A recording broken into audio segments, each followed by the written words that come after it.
that will be efficient as well. With our resources and our individuals and our agents that are out here on duty day and night, making sure that America is safe. Remember that a nation without borders is no nation at all. And we're so thankful that we have a president that understands that and understands that a secure border is important to our country's future. Now, if you look at the structure that's behind me, it's tall, which makes it very, very difficult to climb, almost impossible. It also goes deep into the ground, which would make it very difficult, if not impossible, to dig under. And today, we are also going to be painting it black. That is specifically at the request of the president, who understands that in the hot temperatures down here, when something is painted black, it gets even warmer, and it will make it even harder for people to climb. So we are going to be painting the entire southern border wall black to make sure that we encourage individuals to not come into our country illegally, to not break our federal laws, but that they will abide and come to our country the right way so that they can stay and have the opportunity to become United States citizens and pursue the American dream. Now, we got an incredible amount of resources allocated to us in the big, beautiful bill, and we're so thankful for that because that's going to allow us to continue construction. The construction right now is at the pace of a little bit less than a half a mile a day, and the border wall will look very different based on the topography and the geography of where it is built. Here you see structure. We will have waterborne infrastructure that will be put in place as well, and then that technology will be installed. And we'll utilize that to make sure that we're doing due diligence in securing every single inch of our border. And it's not just our southern border that we are concerned with and putting resources into. It is every border from our maritime seas to also our northern border to make sure that the American citizens can have safety, but also that our laws are enforced.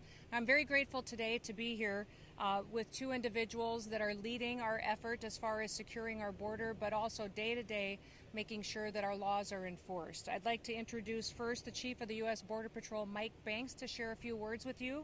And then after him, Walter Slozer is the interim Chief of the Border Patrol here in the El Paso sector. So with that, Chief Banks, would you like to come up and share a few words? Thank you, Madam Secretary. As she said, my name is Michael Banks. I'm Chief of the United States Border Patrol, and what you see behind us is just the beginning of a lot of wall we're going to be building with money that we received from the Big Beautiful Bill. This is just one of many ways that we are fortifying our border and securing our border against illegal immigration. Once we get the infrastructure up, we'll also see lighting go up, camera systems go up, ground sensing technology as well. And then, as the Secretary said, we're going to paint it black for two reasons. One, the black's going to protect the wall from rusting, and two, black gets hotter and makes it more difficult to climb. With that, I'm going to pass it over to Chief Slozer, who's the interim Chief Patrol Agent of the El Paso sector. Thank you, Madam Secretary. Thank you, Chief Banks. I just want to thank the administration, the Secretary, and Chief Banks for, one, having the will to secure the border in between the ports of entry. We've long known that barriers are key into shaping the operational environment. We're going to continue to build these barriers, and it's a message, a clear message that says we are removing people from the smuggling cycle. We're not going to put them into that, and we're promoting economic prosperity on the north side. So this area north of us is in the plans as to build and put in shops and schools and houses, and this is going to help secure this area for the betterment of the El Paso community, and we're taking border security serious. I've been through 6 different administrations, and I can tell you I've never felt the support from our leadership than I feel today, and that's under the leadership of our Secretary. I'm proud to stand here with her, and I want to thank you for being out here to get our message to the community so that they know why border security is important to national security. It is national security, so thank you very much. Thank you, Walter, and I want to thank the agents that are standing here with me today, but I also want to thank all of our other Border Patrol agents who stand on watch every single day, 24/7, to make sure that they're providing for the security of our nation and for our future. So may God bless them and keep them safe as they continue to do their work. With that, I'll take any questions that you may have. Yes, ma'am.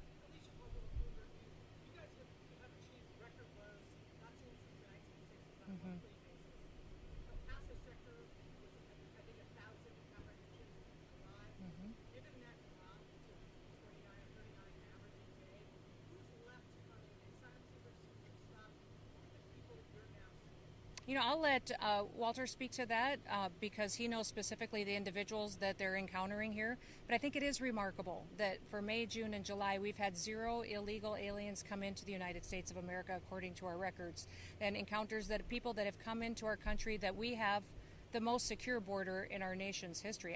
I also want to point out one other statistic that came out this week that was incredibly important to our country, is that according to the Bureau of Labor and Statistics, we have 1.6 million illegal aliens that have gone home voluntarily. They have left the United States, returned to their countries at the encouragement of President Trump and his policies, so that they have an opportunity to come back to America the right way. So they have the opportunity to come back and pursue the American dream and provide for their families the right way into the future. So that's an incredible amount of individuals who recognize now is the time to go home, and if they choose to come back to the United States, to do it while abiding with our laws. But Walter, would you like to speak to who you're encountering at the border here in this sector specifically today? Yes, ma'am. Thank you, ma'am, and thank you for that question. So here in the El Paso sector, in 2023, we had one day where there were 2,300 people apprehended by the U.S. Border Patrol. We are now apprehending, on a 7-day average, about 41 people a day. And you ask, who are those individuals? The majority of them are single adults. The majority are from Mexico, followed by Guatemala and Ecuador. And those individuals are not unlike the 3 years before this, where they were following our Border Patrol agents, tracking them down, and we were stuck preserving life, and we had to take them out and get them out of the area, and no Border Patrol agents were patrolling the border. Unlike that, they are running from us. They're trying to utilize tunnels. They're trying to move left and right of our deployments, and we're apprehending those individuals. Our gotaways are the lowest they've ever been, and we're working with the Department of Justice. We're putting criminal charges. Since 1929, 8 U.S.C. 1325 has been a crime in the United States. We're putting criminal charges on those individuals, applying consequences, and our partners in ICRO are removing those individuals from the United States. But they are individuals that are actively seeking to get in, the people we should have been focused on for the entirety of our Border Patrol careers, and we're not dealing with those asylum seekers and those individuals that commit a crime by entering illegally and still are in our process. So those are the individuals that we're seeing, ma'am. What is your gateway rate? 7-day average is 9. Compared to 400 about this time last year. So, and that's key, right? Messages mean, words and messages matter. It is not okay to enter the country illegally, and somebody's finally saying that. That's our leadership here in the U.S. government, and we're, as the Border Patrol here in El Paso sector, I can say on the behalf of the men and women of El Paso sector, who I am greatly appreciative of, that we are proud to enforce these laws, and the morale is better than it's ever been, because we are doing our national security job, and we are keeping this area safe. Thank you. Sure. Yes.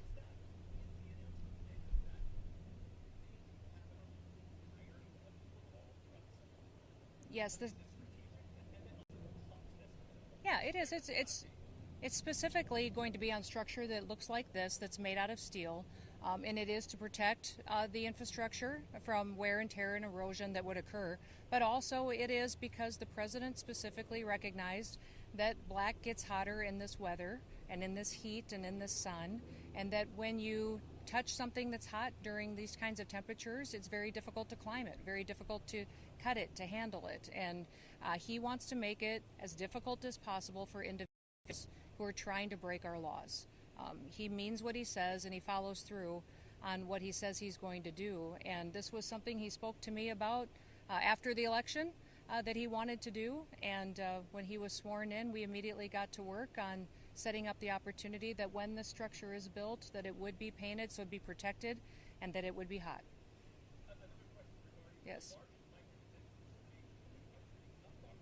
Mm-hmm. Yep. Mm-hmm.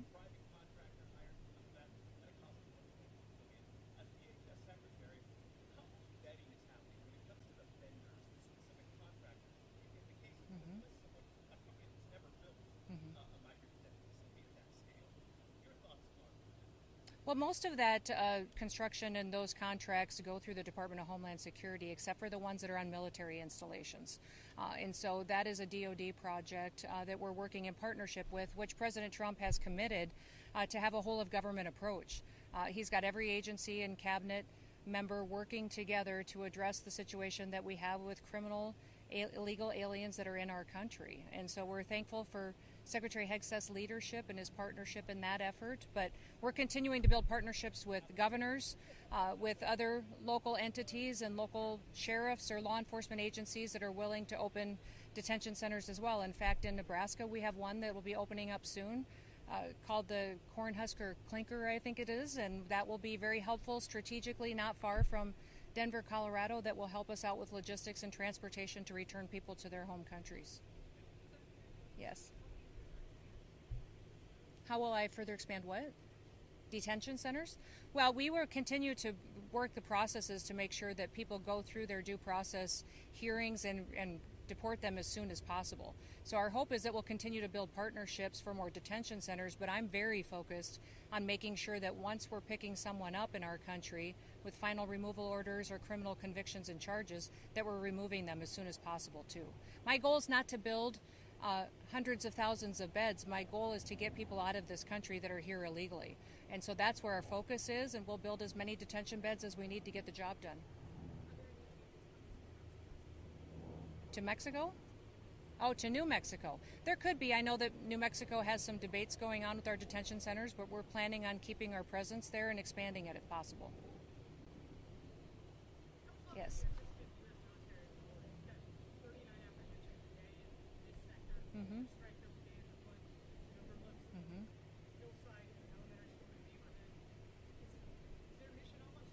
Yeah, we're grateful for their partnership and their presence. There hasn't been a date indicated when that military presence will end on the border, and when it does, it'll be the president's decision.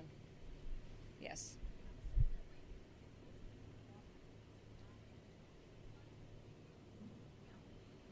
For the painting project, not necessarily all of it has been contracted out yet, but we'll move pretty quickly. As you can see, the gentleman behind me and the folks behind me are working very hard, and they move fast.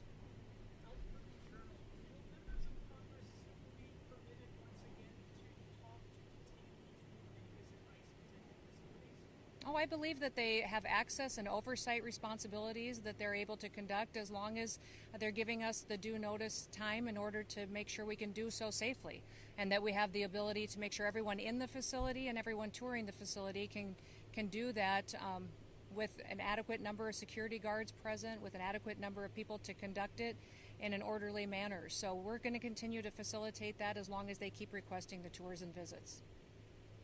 Yes.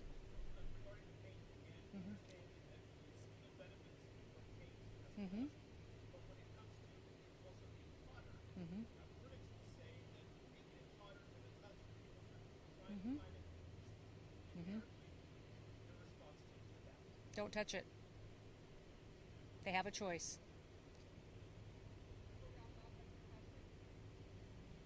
Thank you, everybody. Appreciate it.